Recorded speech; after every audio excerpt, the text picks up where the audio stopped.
Today, we have Dr. Colton Sayers, pronouns he and him. Dr. Sayers is a clinical outpatient occupational therapist at UC Health, where he primarily serves individuals with neurological and substance use disorders. He also provides occupational therapy services to individuals of a nonprofit LGBTQ plus primary healthcare clinic in Cincinnati. Dr. Sayers is the health system's occupational therapy education coordinator, is the co-director of the OT LGBTQIA2S plus health fellowship, and is the co-chair of COTAD's practitioner committee. He received his master's of occupational therapy from the University of Findlay and his post-professional occupational therapy doctorate from Shawnee State University. Dr. Sayers, thank you so much for joining me as we dive into this conversation about LGBTQIA plus rights and how this blends with issues related to genocide, conflict, and the recognition of humanity. Awesome. Yeah. Thank you so much for having me. Perfect. So let's jump right in. At the outset, I mentioned LGBTQIA+. There are a lot of acronyms that may describe this diverse community. Do you think that you could help us understand what some of these mean and maybe talk us through some of the definitions so that myself and the viewers are on the same page? Of course. And I provided a resource page here that will be in the notes here on the YouTube page, but also on COTAD's website as well. Yeah, so I think LGBTQIA, that huge acronym can be a little daunting sometimes with individuals, like kind of like learning what it all is, how it intersects with like different people in healthcare, just in general in the community. So generally what it is just individuals' identities with either sexuality, their gender identities. So I can kind of go through the acronym here. So the L is more for lesbian. So that's women that are more attracted to women. Gay is men that are attracted to men, but also can be referenced to women as well. B is for bisexual, so that is individuals that are, have more of that attraction to both male and female. And then transgender is individuals that identify their gender as something that they weren't born with. So if a male is born male and they see themselves more as female, that's some of those identities that an individual in that category would identify as. Queer is kind of more an umbrella term for the LGBTQ population. So it can mean a variety of different things for a lot of different people. What we kind of, in a general sense, look at is queer kind of being the identity of not fitting into a certain sexuality or gender identity. So kind of more that umbrella term. Intersex is individuals that are born with male or female parts that aren't considered as one of the norms.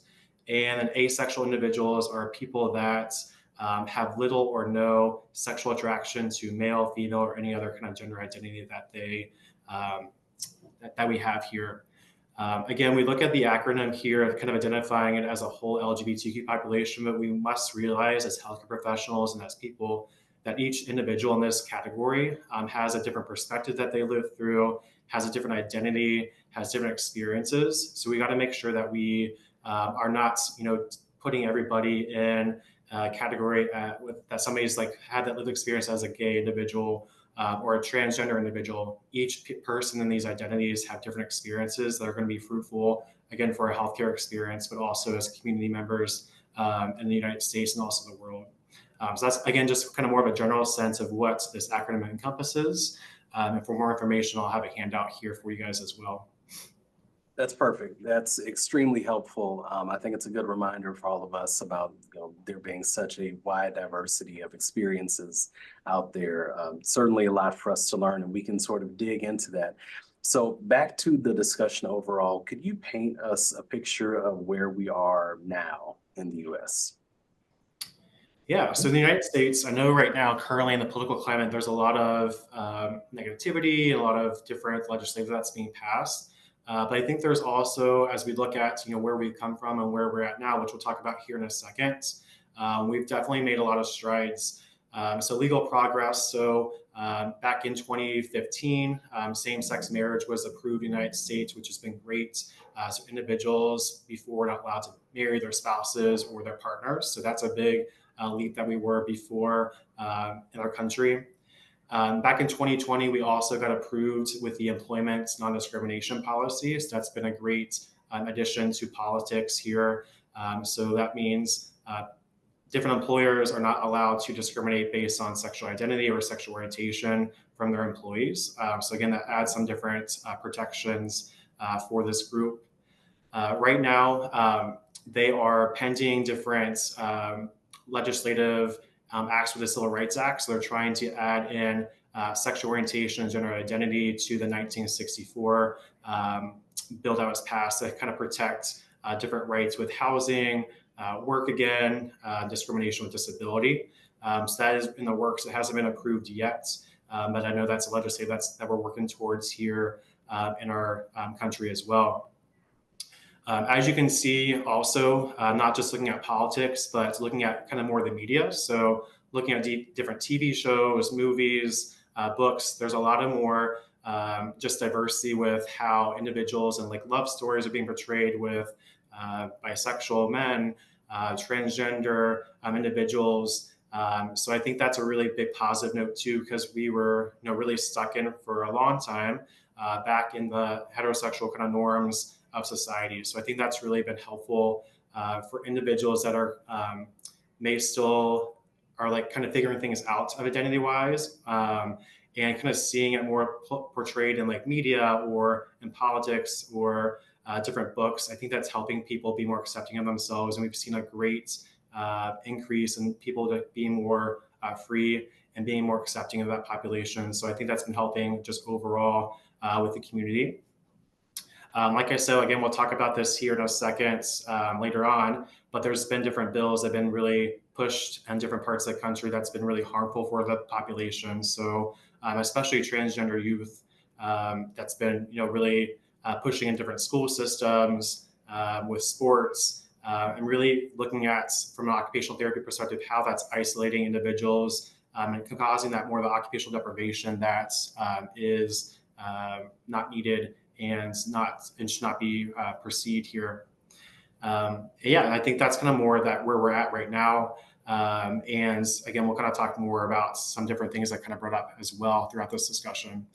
Absolutely, yeah, and I'm really glad to hear you mention, some of the visuals we're seeing in arts and in the media, and the fact that it is more accepting, right? And that didn't happen by accident. I mean, you sort of prefaced this already, in that there's been so much advocacy and legal work to advance humanity and rights in this area, but it hasn't always been this way. Could you talk a little bit about how we got here? Yeah, so looking back more kind of like in the early 20th kind of century, looking really back at the roots. So I think it's really important as occupational therapists when we're working with people of different backgrounds, different identities, to kind of look at where we came from as a society and where we're at right now. Because we work with individuals that are younger, older, that may have experienced these different things, and how that plays into a part of how just how they interact with the world, how they engage in different occupations. So back in the early 20th century, we know that the DSM kind of came out with how sexuality and identity, gender identity, is more that mental health disorder. So for those that don't know what the DSM is, it's a mental health kind of classification that psychiatrists and psychologists kind of form every few years and kind of look at what is a mental disorder, what are some qualifications of that. So really back in when this first kind of genre came out, or the first volume came out, they listed, again, sexual orientation, gender identity as a mental health disorder. So creating kind of more of that connotation of a negative light for individuals that really kind of identify in this area. As we go through like the 1950s, there was a lot of advocacy groups that were formed from individuals of the LGBT community to really advocate to ensure that this negative connotation is taken out of textbooks because it's really not a mental health disorder. It's somebody that identifies in this way. It's not hurting anybody. It's not hurting themselves. We need to make sure that we're being inclusive to this environment and not painting it in negative light. So really in the 1950s, a lot of individuals were really having the advocacy pacts that they have now today too, and really kind of advocating for that change in language. As we may know, in the Stonewall back in June 29th of 1969, there was kind of back in that area, there's a lot of societal discrimination with law enforcement with the LGBTQ population. So breaking into LGBTQ bars or hangouts that were really exclusive for individuals. If we look at back in those days, those were safe spaces for LGBTQ populations. So in like general like populations or public spaces, we really had to hide our gender identity or sexuality. But in those spaces, they really were able to express ourselves, kind of be more true to what we believe in and who we are. So during that time in New York, but also across the United States, law enforcement were kind of breaking in to those spaces and arresting individuals for no apparent reason, or if something was happening, there wasn't really need to be arrested for. But on that June of 29th of 1969, we had, again, people that were advocating for rights that really stood up to those law enforcement at that time and started a riot. So again, looking at how we go about advocacy, and that's really sparked the gay liberation movement. So from like June of that day to on, really throughout the United States, there were different advocacy groups, again, like having different parades. That's where the first like Pride Parade came in, or different groups that were really advocating to disgruntle the abuse that we were having from a society kind of perspective. As these advocacy groups kept going and really shaping throughout the United States, back in the 1970s, a group of philanthropists really honed in on the DSM, and they got sexual orientation kind of taken off as a mental health disorder, which was a good stride for our population here in community. Gender identity was still something that was still being figured out, kind of still listed as not necessarily a mental health disorder, but still needing some mental health counseling to kind of really figure things out. So that was still kind of in the works that we need to kind of, again, still advocate for our population. So that was in the 1970s. But then, as we all may know from history, back in the 1980s, so kind of 10 years from there, the AIDS epidemic hit. So we were really, striving for our rights, our advocacy. We were really going in a positive direction. And then this pandemic here hit for our population. So back in the 1980s, and I think San Francisco, we had our first case of AIDS. At that time, it was, kind of like we are in COVID, just the fear of the unknown, what's kind of going on. And probably, I think in 1982 or 3, the CDC kind of came out and classified AIDS as a gay-related immune deficiency disorder. So they actually, the first term was called GRID, which is that acronym, so gay-related immunodeficiency disorder. So really, with that connotation, really painted a negative light for gay men back at that time. Later on in the next couple of years, they figured out that it's not a gay-related disease. So they kind of changed that name to AIDS. But again, that lasting effect of what was first out really kind of painted that picture in a negative light for our population. So again, the first kind of cases were in 1980. And at that time, again, since it's more of that LGBTQ kind of related disease, our government didn't really put a lot of funding into research or ways to prevent the disease. I think the first HIV testing, like kind of kits came out like 15 years after the first case in the United States. So again, you can kind of see, where we're at COVID, that testing kit came in within like a year or so. But now the AIDS epidemic back then, again, we weren't advanced in medicine probably at that time as well, but it came 15 years after that first case, which, can look at, was a government supported because it was a minority kind of disease kind of effect. And then looking at, how that affected the population, there was hundreds of thousands of men that were getting infected and passing away, not just them, but also females as well, children from the disease, because there wasn't testing, there wasn't any way to prevent it, like medications to prevent it. So again, like kind of Stonewall and other like ways in history, the LGBTQ population kind of came together. They made different healthcare clinics that were LGBTQ specific. So since like mainstream healthcare clinics and the main like hospital system weren't supporting most of the AIDS in that time, the LGBTQ population made it upon themselves and made different clinics throughout the United States that supported, that was LGBTQ run and supported individuals with AIDS to kind of help that process as well. So again, if the government was going to help them, our community was going to help each other and kind of stay on front and kind of advance that kind of learning. So that was something that was really, again, looking at history, really powerful and very pivotal kind of moments. Also, again, kind of going back in 1992 is really when we really kind of saw like the tipping of the iceberg. So we were, again, having a very like high cases. A lot of people were passing away. But once we got that testing kind of kit, that's when the amount of cases kind of went down. So again, that early testing, making sure that we know a little bit more, giving more information, education to individuals of the gay population or LGBTQ population, I think was really helpful in helping curb that illness. But again, it took so many years to finally get to that point, and just kind of knowing like what's really kind of steered that. So then again, kind of in the early 2000s, we have different medication that individuals can take to prevent HIV, which is great. There is still no cure for AIDS. So individuals that may have contracted it earlier on or still present day can contract it, but there's different medication that can help prevent that as well. Again, looking at, from this perspective, going into like the early 2000s, a lot of hate crimes have also happened as well. So I think notably one of the most ones is the Pulse nightclub shooting that just happened in 2015. So I think a lot of times people think like these hate crimes happen, way back in the 1980s, 1990s, but there's still the hate crimes that happen. For those that don't know, Pulse nightclub was one of the most deadly shootings for LGBT community that happened in Orlando, Florida. About 50 individuals were murdered on a June night, just solely because of who they love, who they identify with.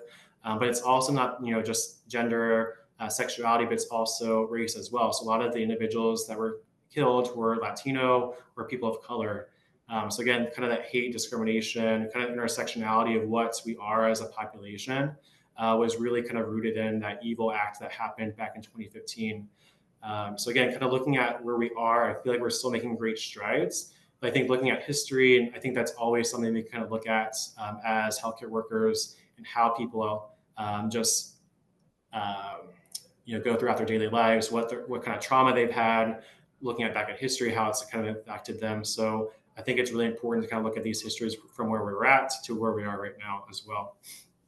Yeah, thank you so much for that. I think, a common theme that I'm hearing is that in the past, there was a remarkable amount of tragedy, discrimination, oppression, repression, but also some resilience, right?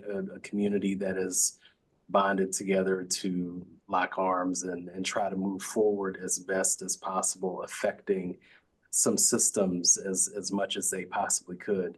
So you shared with us some of the historical underpinnings. So now give us an idea of what the current landscape looks like. What have you seen? Yeah. So again, I think we're still kind of in that positive kind of light, but there's still those different discrimination policies and stuff that's affecting the LGBTQ population. Like Adam mentioned, I work in an LGBTQ nonprofit in a primary care clinic, so seeing patients from an OT perspective as well. But I kind of want to talk about like more of a social determinants of health kind of lens. So I work in Ohio. I know different parts of the country have different laws and regulations. But looking from a social determinants of health lens, individuals of the LGBTQ population still have the housing discrimination. So even though we're working to the Equality Act to help decrease that, there are still landlords that will be discriminatory. So say an individual was applying for housing, they can't get the housing that it's more like that safe environment, it's healthy and clean.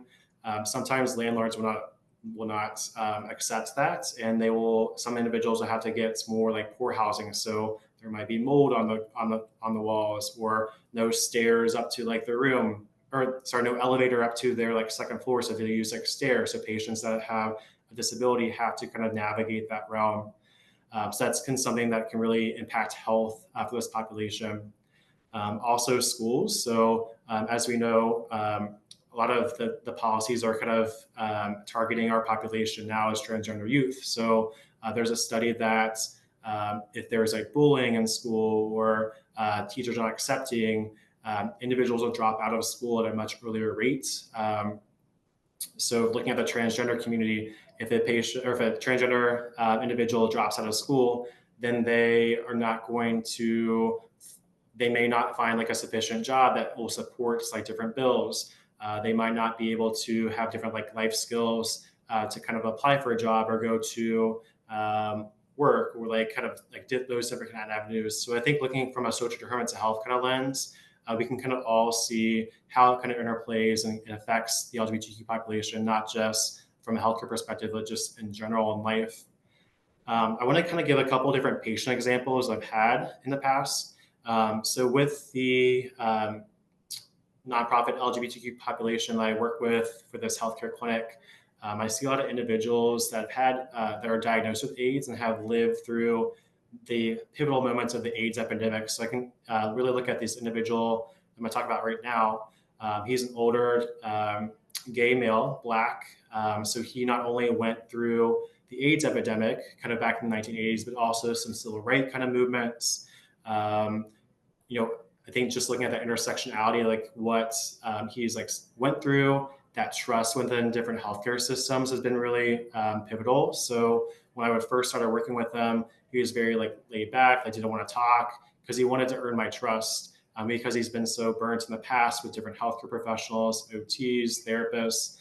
So really looking at, you know, how, as we're like looking at patients from that lens, you know, they're not like being standoffish because of us. They might be standoffish because of things that have happened in the past. So really gaining that trust and knowledge with them. We worked on getting different housing. I worked with him getting different housing options that's safe and affordable for him. So again, working with him one-on-one, I really had to gain that trust because he's had so much past trauma that has really, again, devised some of that issues from that trauma-informed care approach. And then I also have an individual that is still kind of stands out in my mind. This individual is transgender, and they have hypermobility challenges, so Ehlers-Danlos syndrome. And they had a manual wheelchair that they have had since they were 18, and they're 28 now. So looking back at, you know, wheelchairs usually gets updated every 5 years or so. But they had a very bad experience with a wheelchair vendor and a therapist in the past that they just didn't want to like bother with it, even though the physician was really pushing to get a different wheelchair, get fitted for another one. They were having different wounds kind of build up on their hips and thighs because it wasn't fitting them anymore. Positioning wise, this individual had a lot of like shoulder strain, neck strain that was really causing impediment in their ADLs with like bathing, dressing because there was so much pain that was just causing by that wheelchair. So I worked with this individual, again, gaining that trust, really, you know, starting out small, kind of working our way up, and then got them a wheelchair evaluation that was going to fit them specifically, and it really helped them. So I'm not just saying this because giving you like different examples of what I've gone through, but again, looking from a world view as OTs working in this area, a lot of our individuals in this kind of climate have had different experiences of like discrimination, policies, different hate towards them, that we really need to make sure that we gain that trust to make sure that they are advocating for themselves, getting the care that they need, so they are fruitful in their everyday lives. Yeah, absolutely. And I think the clinical examples of what you spoke about really helped to bring a lot of that to light. These are very real people with very real concerns who have to navigate, you know, sometimes hostile systems to be able to just do basic occupations, right? So that's sort of this, you know, local, national experience and Yeah. examples. Could you give one or two examples on how the LGBTQIA plus community is perceived across the globe? Yeah, definitely. So there's definitely, not just the United States kind of looking at this issue in the society that we have as a LGBTQ population, but also globally. So I know in countries in Western Europe, Latin America, they're very progressive and accepting. Countries like Sweden, the Netherlands, they have that more progressive view and that family values and accepting of individuals of the population. Even Latin America, so in Argentina, back in 2010, they legalized same-sex marriage. So even before the United States, that was something that happened. So I think there's very great cases throughout the world, but there's also cases that are more the negative light. So countries like Eastern Europe, so Hungary and Poland have more of that traditional kind of realm of family values, gender identity. But even looking at Africa, so back in Uganda or Nigeria, being LGBTQ is punishable for death. So again, as we look at that LGBTQ more OT holistic view, how are individuals in those negative countries able to really be themselves? Are they hiding throughout their whole lives? Are they trying to advocate for their community in these different countries? And really looking at how they complete their daily living tasks, how they look at themselves as a humanity is really something that if we look at from a global perspective, how is that kind of affecting different populations in that regard as well? Absolutely. And that is, that can be pretty heavy, right? I mean, to think that there could be so much of a difference between how cultures and countries might receive this community is, I would say it's a little bit humbling and scary sometimes. So you've given us a lot to think through. There's obviously a lot of work that is left to be done. Could you tell us some ways that folks watching this interview could get involved in this work? Of course. I think I think we always think as OT in like a clinical lens or a academic lens or as a student, but I think we should also look at OT as being very political. So looking at in your different states, different local organizations, how are LGBTQ rights and protections looked at? Because kind of briefly mentioned, when we're looking at the social or mental health lens, what is health for these individuals in different parts of the country? And when we vote or advocate for different bills being passed or legislation, how is that going to affect the community? So I think it's very important as us as OTs, again, looking at it from an OT lens, what are some different legislative policies that are going to impact the population in a positive sense? Also looking at different resources. So I know the Human Rights Campaign in Ohio, or not Ohio, the United States is a very big organization that has a lot of different legislation policy, different advocacy. So that's something that we also look at. There's also different branches in different countries. So Cincinnati has their own HRC branch that we have a lot of advocacy in our city. Things like the Trevor Project is great, but there's also some great OTs that are doing a lot of the great work as well. So looking at gender affirming care, pelvic health kind of therapy, really kind of bridging that gap to help individuals in those different senses. I think it's also going to be great to look at, again, the intersectionality of LGBTQ population because we have individuals, again, in the LGBTQ acronym, there are so different identities, different experiences that patients that may have had, but looking at different races, different religions that goes into that, different disability versus ableism. There's so many different intersectionalities that we should be aware of and make sure that we are looking at when we're treating patients in that regard as well. So I think some of those are those different ways, and just being like an advocate and ally, educating yourself, advocating for our patients when they're not being treated well by other healthcare professionals around the community. So I think those are some different ways to really kind of look at what we can kind of do as helpers of this community. That's wonderful. This has been extremely helpful and illuminating for me. As always, Dr. Sayers, it is a pleasure to sit with you and receive your wisdom. Thank you for what you do. Awesome. Yeah, thank you for having me. For you all watching, thank you for stopping by. Feel free to check out the links in our bio on Instagram to get some more information about this crucial work supporting the LGBTQIA+ community. If you want to keep up with the series, please follow us, subscribe, become a member of COTAD. we would love to continue this engagement with you. So thanks again, Dr. Sayers. Everybody else, take care. Thank you. Thank you.